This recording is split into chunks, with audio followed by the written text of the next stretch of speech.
Backpacking with a drone. It's a controversial subject, but there's no denying that you can get some spectacular aerial video and photos while using a drone. And I think it's okay to bring one backpacking as long as you are responsible and respectful of other people and are following all laws and rules. So the next question is, how much weight and how big are drones, and is it really necessary when you go backpacking? The truth is it isn't necessary, but I went looking for a small quality drone, and that brought me to the HOVERAir X1 ProMax. This thing only weighs 192 grams. You can see how big it is, and it is the first self-flying 8K drone. So this thing has the self-flying modes where I'm not smart enough to do all this stuff by myself, but with a little help, anybody can do it.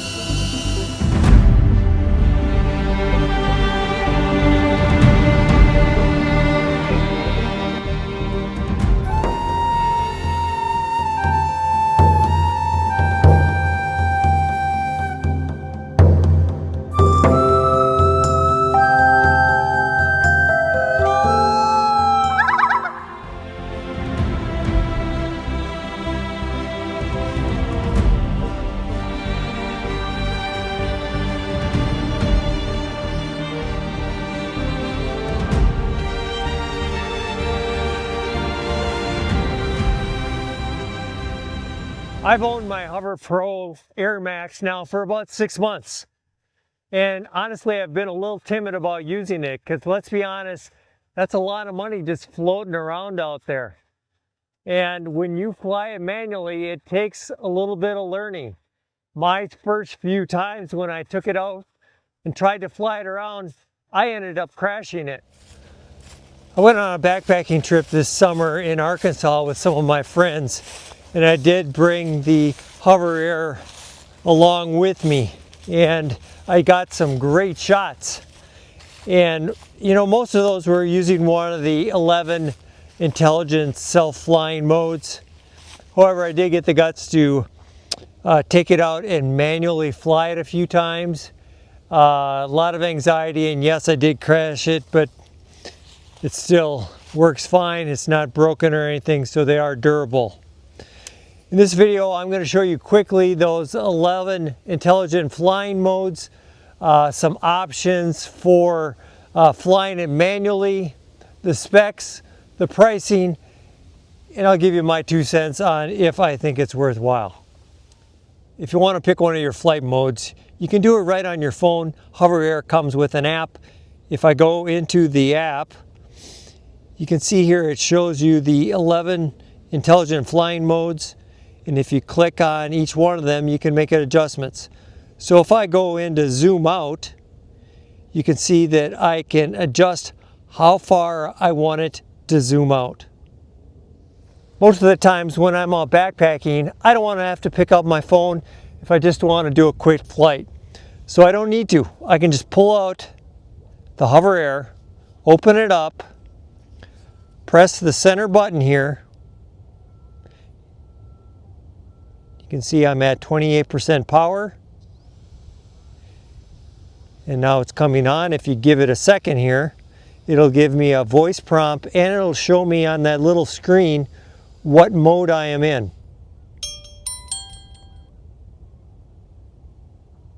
Current mode, spiral. Spiral. So say I don't want to do spiral. Orbit. Say I want to do follow. Follow right now it's set at to be far away from me, and it's to be high. So if I want to change those settings, I click on the outside circle and I can scroll through, and I want it to be close. Let's click on the other side. I can go high, low. Let's do flat, which is in the middle. So it's all set. All I do is I set it out here in my hand and I press that big button again. Close. Follow.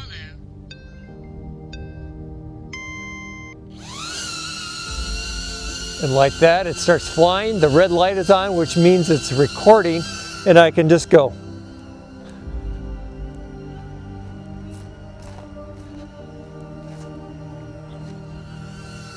Now it'll follow me back. When I'm done, I just hold up my hand again and it will land in my hand.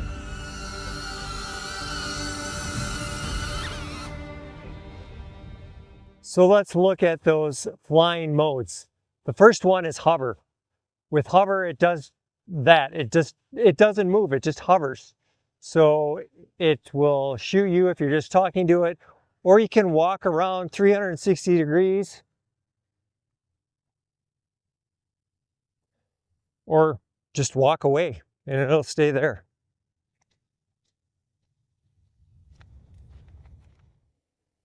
Zoom out, it's a pretty cool feature.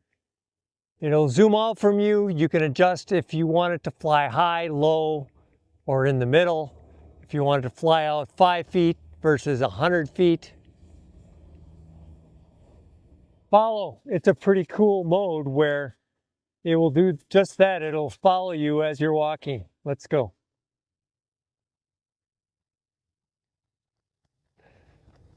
Or if you decide you want to run, it'll keep up with you. Orbit is a mode where it will fly up to the altitude that you choose and it will circle around you. You can adjust if you want it to go 90 degrees, 360 degrees, or 720 degrees, which is 2 times around you.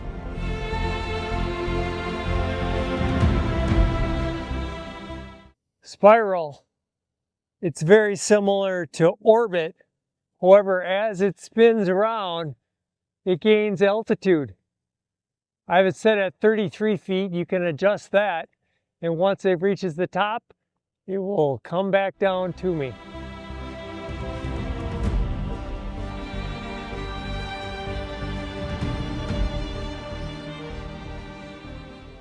Bird eye is pretty cool.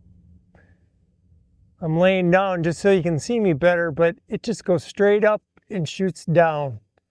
You can adjust how high you want it to fly. This is at 100 feet. Dolly track is probably the mode that I use the most often. It's like follow, but it actually flies in front of you, looking at you as you're walking or whatever you're doing.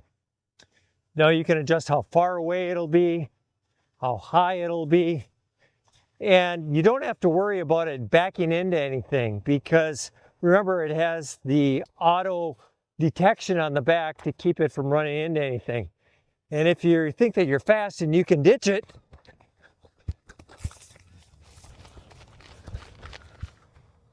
guess again. 360 spin is much like hover, where the drone stays in one spot. However, with 360 spin, it doesn't necessarily just follow you. It just spins in a circle without you in it, so you can scan the surroundings, or you can do a creative walk by as the camera is panning.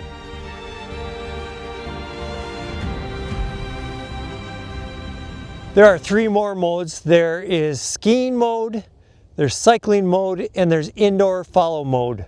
I don't ski. I did hook it up to my bike, and this thing can go up to about 30 miles per hour, so that's pretty cool. And it will follow you when you're skiing or when you're cycling or when you're walking inside.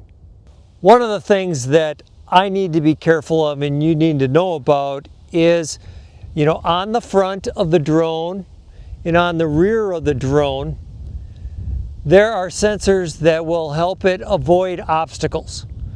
However, if it is flying sideways, either in that manual mode, or if, say, you're doing a spin and there's a tree in the way, there isn't obstacle detection on the side, so you need to make sure that you are clear of obstacles when it is flying sideways.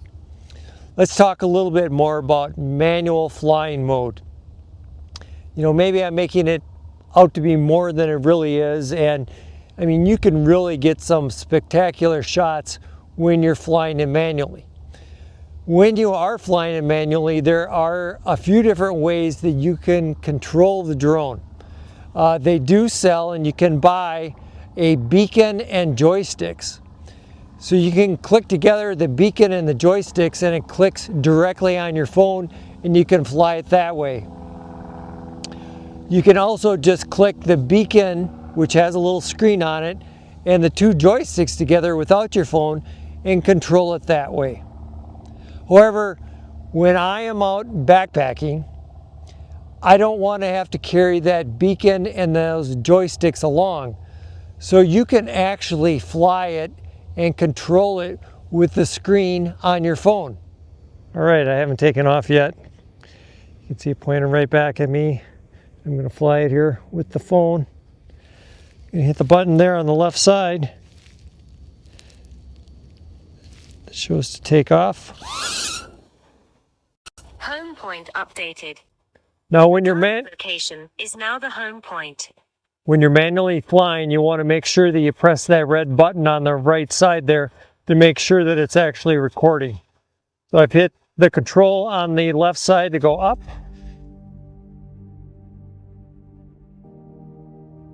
Then go back down. You can see 6 meters, 5 meters. Let's go up, back up to about 6, 8 meters. I'm going to turn to the left.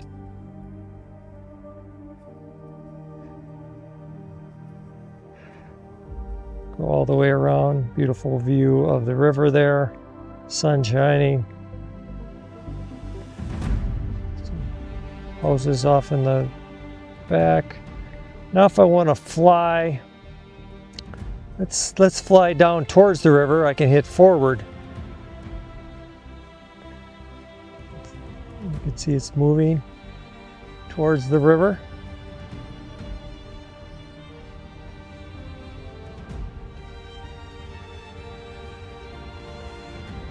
If I want to make it come back. See some birds over there.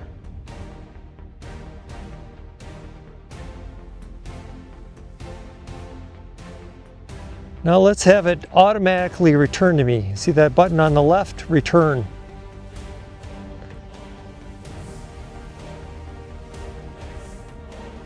So now it's going to come back to me automatically. Returning to the home point.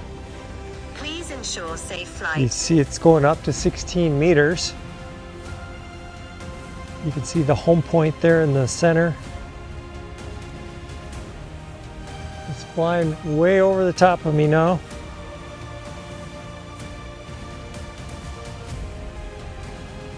And then it will gradually come down from that 20 meters up in the air to land in my hand. The HOVERAir Pro is currently priced at $699 for the drone itself. I would highly recommend buying extra batteries because the flight time of each battery is about 20 minutes. Many other bundles are available. For people who like to shoot professional videos and photos, there are manual controls for resolution, frame rate, exposure, ISO, shutter speed, white balance, and there are ND filters available. The HOVERAir Pro does not have a built-in microphone. However, you can use your phone's microphone and it will put that audio from your phone onto the video clip from the drone. In fact, I have my lapel mic on with my phone, and that's exactly what I'm doing right now. It has a noise cancellation feature where you can't hear that buzzing of the drone. So it's small, it's lightweight, it's durable. If you use one of those flying modes, it's easy to fly, so why haven't I used it a whole lot this summer? It isn't because I was afraid of crashing it. The fact is, where I went on backpacking trips, drones were prohibited unless you have a special permit. So if you go in a national park, if you go in a U.S. wildlife area, if you're in a state park, if you're in a local city or county park, most of those places it's prohibited. And beyond that, I just like to be respectful of other people. So if I know that I'm going to be backpacking in an area where there are other people, they don't want to hear that little drone bzzz flying around. They want to hear nature. So I'm very conscious of that, and I'm very careful of not disturbing and being respectful of other people. Many of my hikes this summer were in places like Tahoe Rim Trail and the Boundary Waters Canoe Area Wilderness where drones are prohibited. That being said, there are plenty of places you can fly a drone. Office of Land Management, U.S. National Forests that aren't wilderness areas, state forests that aren't state parks, other public lands, and other private land with permission. There are plenty of places where I can take a drone where I go backpacking, however, I just didn't go there this year. I think bringing a drone along backpacking is pretty cool as long as you respect other people's privacy and that you follow all the rules and regulations. I hope to take my HOVERAir X1 ProMax out on backpacking trips here in the near future. I will put a link to the HOVERAir website in the description below, and you can check out more information about the drone. So what do you think about drones backpacking? Leave me a comment down below if you have any questions about the HOVERAir. I'll try to answer them. Hey, if you like this video, go ahead and hit subscribe, punch that bell notification, check out Midwest Backpacker on Instagram. Thanks for coming along. We'll see you on the trail.